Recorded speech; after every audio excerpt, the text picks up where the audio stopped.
صلوا على محمد وآل محمد.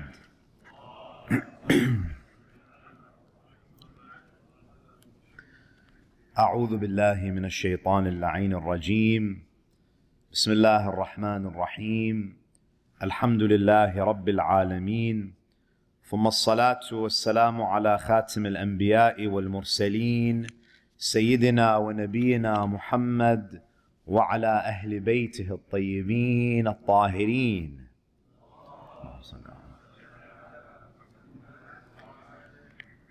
Respected elders, brothers and sisters, Assalamu alaikum wa rahmatullahi wa barakatuh.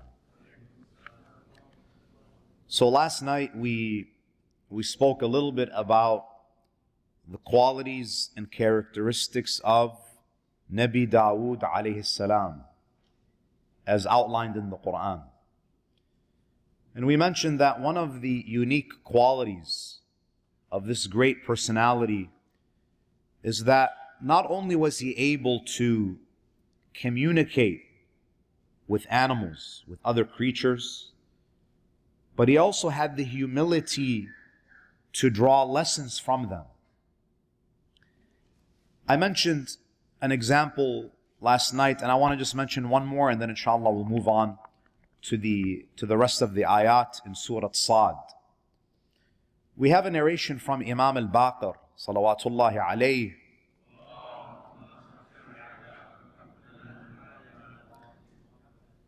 Imam al-Baqir, he says, Inna Dawood an-Nabi kana dhata yawmin fi mihrabih.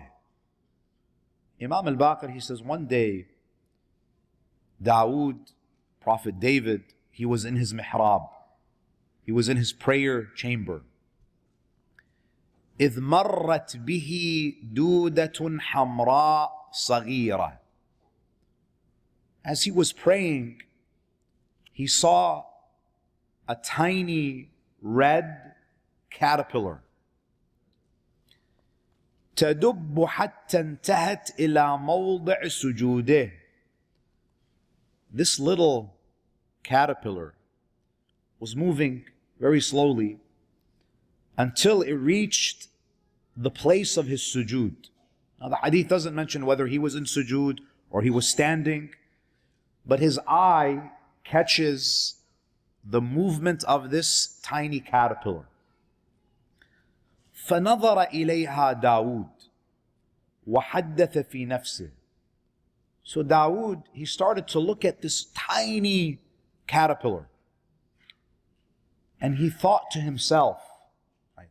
So this was kind of an internal conversation. He thought to himself, addressing Allah essentially, لِمَ خَلَقْتَ هَذِهِ الدُّودَةِ. Dawood is thinking to himself, he turns to Allah, and he doesn't speak this, just it's in his heart. He says, why did Allah create this tiny little creature? This tiny creature that seems so insignificant and lives a very inconsequential life. Imam al-Baqir, he says, فَأَوْحَى اللَّهُ إِلَيْهَا. Allah revealed to that little caterpillar, saying to it, تَكَلَّمِي, speak to Dawood. فَقَالَتْ لَهُ يَا دَاوود. So now the caterpillar in its own language starts to speak to Dawood, who's wondering, what's the point of your existence? يا داوود هل سمعت حسي. O Dawood, have you heard my movements or seen any sign of my having passed your way? Did you notice me? So Dawood, he says, no, you're so small that I barely know. I just noticed you. I didn't notice where you came from. So the caterpillar says, فَإِنَّ اللَّهَ يَسْمَعُ دَبِيبِي وَنَفَسِي وَحِسِّي. I might be insignificant to you. You don't see me. You don't hear me. But Allah hears me. Allah sees me. I might be insignificant to you because you don't know anything about me. But this caterpillar says that Allah knows everything about me. He hears me. He hears my movements. And the point of this story, brothers and sisters, is that in this way, Allah subhanahu wa ta'ala is teaching Dawood, the prophet, the king, who has immense political power, that you're not the only one who lives on this planet. Every creation of Allah has value. Even if you don't know anything about these creatures, they have their own lives. They have their own experiences. They have a full, real relationship with Allah. It shouldn't be that a creature is important to you if you can identify a clear way in which it benefits you.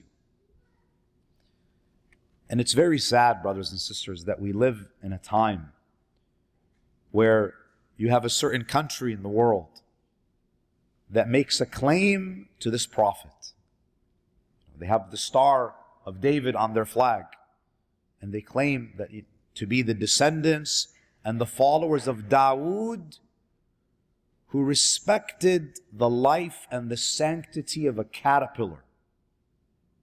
And unfortunately, you have a group who lays claim to his name, and they're able to refer not to caterpillars, to human beings as worthless animals, disposable animals.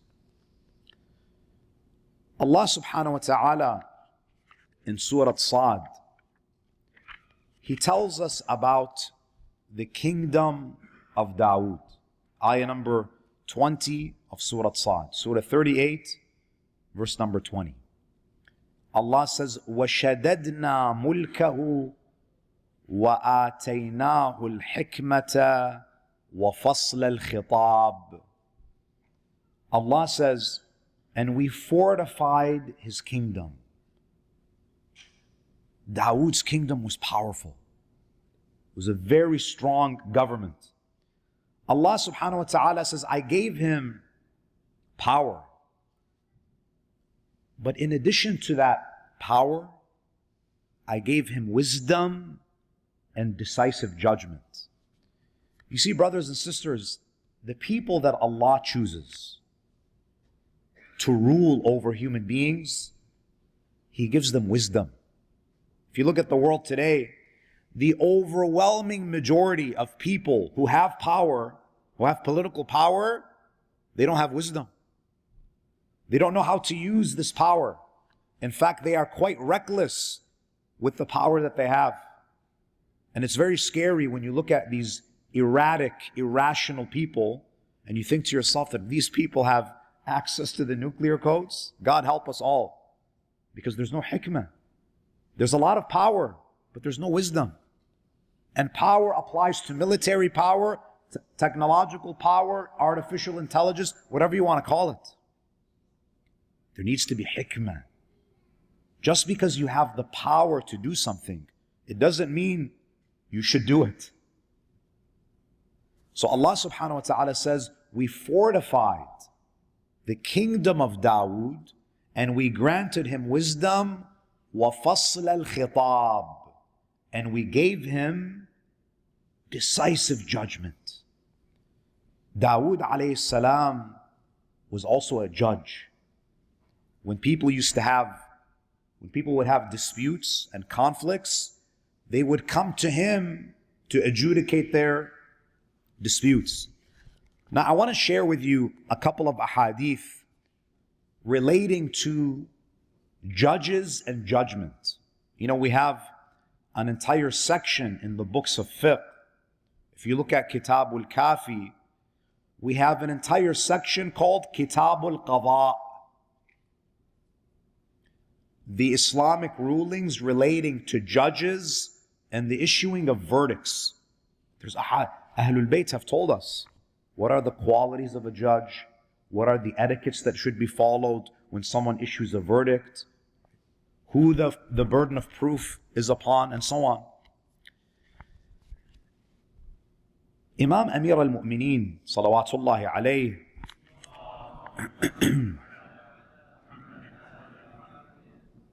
the narration is from Imam al-Sadiq, who quotes Imam Ali ibn Abi Talib. قال أمير المؤمنين لشريح. Shurayh was a judge who was appointed by Imam Ali ibn Abi Talib's predecessors. I think he was appointed during the time of Umar, maybe. And the Imam did not dismiss him. He retained him for reasons that I don't want to get into. The Imam, he says to Shurayh, who was a judge during the Khilafah of Imam Ali's predecessors.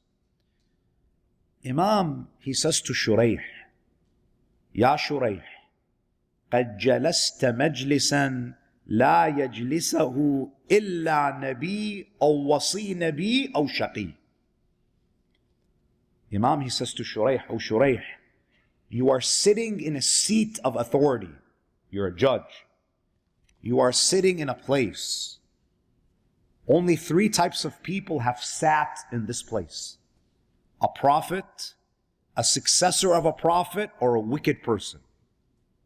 Meaning, it's very difficult not to make big blunders in this position, because you have a responsibility of judging according to the law of God. You have to be very careful. Now, when we go to this ayah, Allah subhanahu wa ta'ala, He says that He gave wisdom and He gave decisive judgment to Dawood. Now, what is wisdom? We're familiar with knowledge. There's ilm, and then we have hikmah. What's the difference? Now, of course, if we really want to go into a lot of depth, it would require many lectures, but to simplify the discussion, knowledge is basically information. You have information about a particular topic. Hikmah is to know how to use that information. Hikmah is to know what to say and to know what not to say. Hikmah is about how do I apply this knowledge appropriately. You see, there are many people who have knowledge, but they're very self-destructive people. You have people who have graduated from the top Ivy League schools, but they have zero wisdom. They're a threat to humanity because they don't have wisdom. They don't know how to use this information. A person of hikmah never disobeys God. A person of ilm may disobey God. Hikmah is something that is gifted by Allah subhanahu wa ta'ala. Allah in Surah Al-Baqarah, He says, يُؤْتِ الْحِكْمَةَ مَنْ يَشَاءُ. Allah, He gives wisdom to whoever He chooses. Allah gives wisdom. It's not something that you can get on your own. You can get knowledge on your own, but hikmah is a gift. It's a gift from Allah subhanahu wa ta'ala. وَمَنْ يُؤْتَ الْحِكْمَةَ فَقَدْ أُوتِيَ خَيْرًا كَثِيرًا. If Allah gives you wisdom, then He has given you an abundance of good. Now, what does a person have to do to be gifted with wisdom? We have a famous tradition from the Prophet sallallahu alaihi wasallam.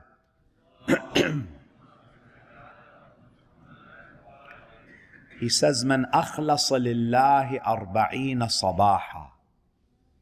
The Prophet, he says, whoever is sincere to Allah for 40 days. Sincere to Allah means everything that you do is done without any ulterior motive. Everything that you do, if you dedicate it to Allah for 40 days, and this is not easy, it requires effort and deliberate effort. ظهرت ينابيع الحكمة من قلبي على لسانه. The Prophet, he says, if a person devotes himself fully to Allah for 40 days, Allah will make wisdom flow like a spring from his heart, and wisdom will appear on his tongue. Hikmah is something that requires effort. There's something that you have to change about your life. It's not just about gaining more information. Something needs to change in your soul for you to receive hikmah. Now, in the next ayah, Allah subhanahu wa ta'ala tells us about an incident in the life of Dawood. Allah subhanahu wa ta'ala, He says, this is ayah 21 of Surah Sad, Surah 38, ayah 21. هل أتاك نبأ الخصم إذ تسوروا المحراب. Has the story of the disputants come to you when they breached the walls of the sanctuary? So basically, the verse is saying there were some individuals who entered the palace of Dawood not through the door, not through the gate. They literally climbed the wall. Ayah 22. إذ دخلوا على داود ففزع منهم. Now imagine your King David. Now a king has guards, there's security. Dawood is in his mihrab, and suddenly he sees a bunch of guys jumping over the walls and coming into his mihrab. فَفَزِعَ مِنْهُ.